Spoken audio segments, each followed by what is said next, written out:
Hey guys, welcome to today's video. I know it's been a few days since I posted, um, but I don't know, just a lot going on and Plunder's gone, so I haven't really had a reason to come on here and really do anything. So I figured what I'll do today is do a top three um, loadout. Um, Most of this is geared at like solos or like playing as a solo player. So like when you play Plunder and you load in with the squad, you kind of just do your own thing. Um, Now, keep in mind that these are viable outside of that, but for the most part, yeah, that's what we're kind of geared towards. Um, it was a top three, but I think there's four loadouts here that I think are pretty unique. Unfortunately, the TAC V was nerfed, and it was nerfed pretty heavily, so it's still pretty good, like with that 40, 50 meter range. It has a sub 1000 TTK. It's about on the same level now as the ISO Hemlock at that range. The Hemlock actually kills faster at the 40-meter range than the TAC V does. Um, I guess my two cents here is going to be I am pissed off at Call of Duty because they nerfed the TAC 56 into the ground, and then they went ahead and they nerfed the TAC V into the ground for the second time. Like, you guys let the RPK run fucking rampant for almost 4.5 months, and then you let the ISO Hemlock run rampant for another 2 or 3 months, and then the Cronin Squall as well. Like, you guys let these guns go for a super long time without really nerfing them, and then, like, Attack V gets its glory for what, 2, 3 weeks? Like, come on, man. The I'm mostly complaining because the Scar is my favorite platform, like in real life. I love the Scar H, the Scar L. There's the Scar Carbine. I don't remember what it's exactly called. Then there's the Tech M, which is the FN Scar 20S. Um, I'm just complaining for the sake of complaining, honestly. But let's go ahead and get into our top three loadouts here, top four loadouts. So this is, in my opinion, is the best loadout you're going to use on El Mazrah. Um, the Kastov 762 hits super hard, and with this build, it has minimal recoil, so you're not going to miss a lot of shots at range. Um, I want you to keep in mind that I'm using a practical range, not like a super long range, because realistically, you're going to hit more shots in the mid range between 40 and 50 meters than you are 60 plus meters. And then most of the weapons drop offs are really significant after about 50, 55 meters. So we're going to use that middle drop off area, and that's where we're going to put the best TTKs at. So the Kastov 762 is definitely by far one of the best guns in that category. Now, with this build, if you want to use the 40 round magazine, believe it or not, just drop the FTAC Ripper and put on the 40 round. I'm comfortable with this loadout myself, so we're tuning for flinch resistance because the flinch is pretty significant, at least when you get hit by it, not ever when you're shooting somebody to cause flinch. But anyway, farther side position for reduced visual recoil and flinch resistance. With the high velo tuned for recoil smoothness and bullet velocity. We have the F-Tech gripper tuned for recoil stabilization and aim locking speed. The Tempest GH50 in this case, just because this gun does like bounce up a lot, it does bounce up and to the right a little bit. So what you're gonna want to do there is you're gonna want to like just hold your thumbstick down and to the left a little bit. But this will help with that immensely. The Kaz 10 barrel, as you can see, like the graph says it doesn't help with recoil control, but like it does a little bit. I think it's like uh, 5 or 6% according to TGD. So we got recoil steadiness and damage range on that. And that'll be that. And then the ISO 45, I changed my build a little bit. I wanted it to be more snappy and more controllable, so I took the barrel off, even though the barrel helps immensely with movement speed, and so does this one. I preferred to just have no barrel. Um, so there's no hindrance there. So with the flash hider gives you plus 13% horizontal and vertical recoil control. So we're going to use that and do aim down sight and gun kick control, VLK laser, sprint to fire, aim down sight. The demo fade tack, I like this one over the cheetah stock because this one significantly increases your sprint speed.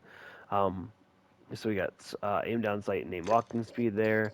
You could switch to the cheetah stock, which gives you more. Um, it gives you better sprint speed. Also gives you faster ADS time too, but it hurts your recoil control. So that's where we're sticking to the demo fade tack. And then we have the Stout, which is for recoil control, but we tune it for the inverse of aim down sight and sprint to fire speed. And we put the 45 round mag on. You cannot get this. You cannot use this in even in solos. Really, 30 rounds is just not viable. To be fair. Smoke grenades, drill charges for battle royale, for plunder or lockdown, throwing knives to thirst the players or resurgence even. So next we got the Lockman sub. This is my build. We went for straight up mobility here. We got the 40 round mag. If you're playing squads, you could switch to the 50 round mag, but this thing just kills so fast that the 40 round mag should be sufficient, really. Lockman TCG 10, tuned for sprint to fire and aim down sight speed. It's weird that the handling doesn't do anything here. I think it has to do with. Yeah, it does. Oh, it just looks cooler that way, but whatever. So, there we go. That's what you want. Right about there. Sorry, guys. TCG rear grip tuned for sprint to fire and aim down sight speed. We get the recoil stock tuned for aim down sight and aim walking speed. Then we get the VLK laser, sprint to fire, aim down sight, and then the Falcon barrel tuned for recoil steadiness and aim down sight speed. Um, to be honest, though, you probably don't even have to tune it. You can tune it just like that. That'll be fine.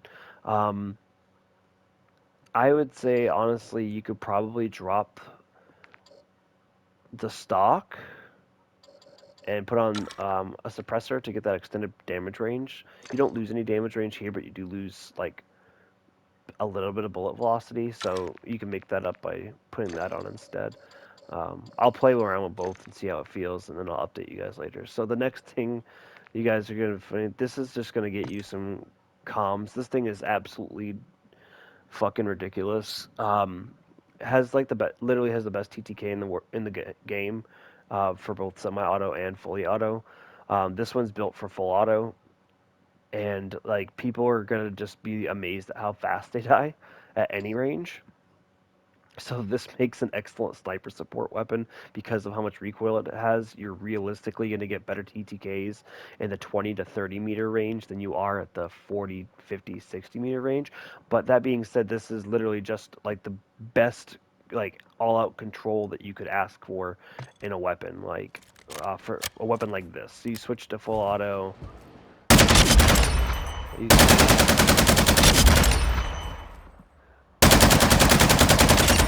I could hit that, but you're not going to hit it consistently, and that's 50 meters away. So, but anyway, we got the 50 round drum for solos. You could switch to 30 round. I'm pretty sure you get away with 30 bullets. SZSRO, flinch resistance and farther side position, F-Tac Ripper, recoil stabilization, aim walking speed, Lockshot KT85. I chose this one because it does 20% vertical, 15 horizontal, and if you put this thing just in full auto with nothing attached to it, it goes up and to the right a little bit, or up and to the left. I can't remember. It's up and to the side somewhere.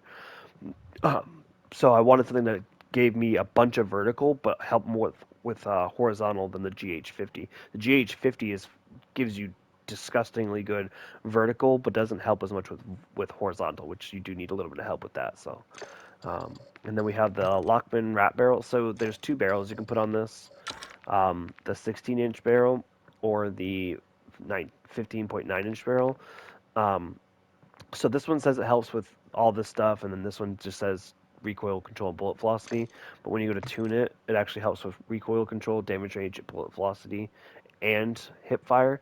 And it helps significantly more with recoil than the other barrel does. So we use this barrel over that, tuned for recoil steadiness and for damage range.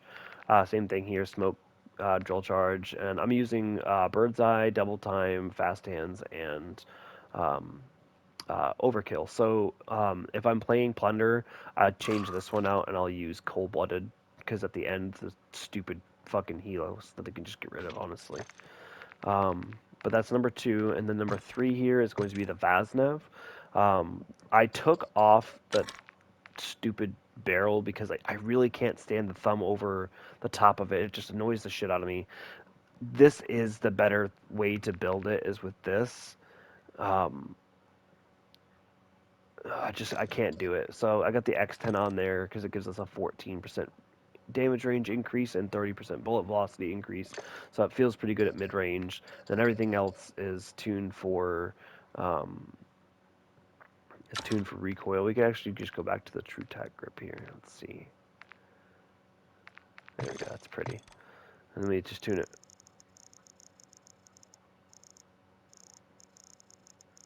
Yeah, there you go. And that's how we do that. 45 round mag. That's you saw the True Tac. Ultra's at stock. Don't tune it for anything because it doesn't make any sense. To just aim walking speed. X10 we tune for ADS and bullet velocity, and the FSS OLV laser, sprint to fire, and aim down sight speed. And then the weapon we go with it is the Socken. See, the Socken's weird. It has like a 800 and something millisecond TTK out to like 45 meters. So like that 40 to 60 meter range that we were talking about, this thing absolutely erases everything. So, but it's big and clunky. But what we did was we tried to make some of the big and clunky a little bit null. If you feel it's still big and clunky, I recommend taking off high velocity and adding the OLV laser to get the sprintifier up there. This one works as well. And the beam is green instead of red. But so we go for aim down sight for this one and farthest eye position. The Bruin series barrel, recoil steadiness and damage range. The ZLR Talon, smoothness and bullet velocity. Looks like I didn't help with this one. That's fine. Recoil steadiness or stabilization and aiming idle stability. And then for the 7.62 high velo, it's recoil smoothness and bullet velocity. If you're looking for something that's easy to use and has a good TTK in that range, I recommend this loadout. So the MP7 is in a super good spot right now. It does not have the fastest close range TTK even with the last round of buffs. However, it does have a pretty decent one. I feel comfortable pushing buildings with the MP7. Just make sure you hit some headshots and then you can just get that TTK down. So something cool that was pointed out to me, I was watching some YouTube and was watching Iceman Isaac's video about the MP7, and the 50 round mag gives you like a 1 millisecond ADS penalty for it. And like all the other, like the movement speed, the reload quickness, the sprint to fire speed, like all that, like all the cons there are negligible. Like you don't even notice them. So we went ahead and just forego that. So um, I'm a big believer. Like I don't mind these ones, but the MP7 has more recoil um, than some of the other SMGs. So like with SMGs that have like decent recoil, like the ISO, the MP7, like the high fire rate ones usually do. I tend to take the recoil grip and tune it for the inverse for better mobility. So we got the combat grip tuned for ADS and sprint to fire. We'll get the Demo RXT stock tuned for aim walking speed and aim down sight speed, VLK laser, sprint to fire, aim down sight, and then the spiral flash hider. I'm actually falling in love with this one because of what it does. You get a 30 millisecond ADS penalty over 40 millisecond with the compensators. So when we tune it for ADS speed and then gun kick control, 50 round mag, and then the ISO hemlock. So um, in our practical range, that 40 to 55 meter ish range, the ISO hemlock has a better TTK than any of the other low recoil rifles, and it's not even close. So I think it was 51, no, 61 meters, the ISO has a little bit over 1,000 TTK, while everything else has at minimum a 1,200 TTK at that range. So it's quite significantly better at range than the other low recoil options. But in that 40 to 50 meter range, it has a sub 1,000 TTK, and it's the only weapon that does. So if you're looking for something that's low recoil but doesn't take 5 to 7 business days to aim down sight and start shooting, the ISO Hemlock, it would be my recommendation. Um, I personally think with my setup on the AK, on the Kastov 7.62, it doesn't have a whole lot of recoil, so it's a better option, but the Hemlock is definitely right there as far as weapons that kill fast and have a low recoil. So it does do a lot of damage, and this one has like a 1400 bullet velocity, which is just insane. So but yeah, so that'll do it for today's video, guys. I hope you enjoyed. Make sure you leave a like, leave me a comment, let me know what you want to see. Let me know if you have any questions about anything. I'll do my best to point you guys in the right direction. I'll link my Discord and my Twitch in a pinned comment on the video. Make sure you follow those. Um, I just really haven't been up for streaming lately. Some of my closer friends know what's kind of going on, but just there's just a lot of personal stuff going on. So like streaming just hasn't really been all that interesting to me. If it is something that you would like to see, let me know, and maybe I'll get to streaming again. Um, I want to stream on Kick over um, Twitch, but unfortunately, um, Kick doesn't have a partnership with PlayStation where they can put the app on there and you can stream through Kick. So I'd have to get like a capture card and a PC and all that fun stuff, and I just don't have the money for that right now. So, anyway, that'll be it. That'll do it for my top loadouts. You can see some of my future videos here. so, um, but yeah, that'll do it for today's video, guys. I hope you enjoyed. If you're new, make sure you subscribe, and I'll catch you guys in the next one.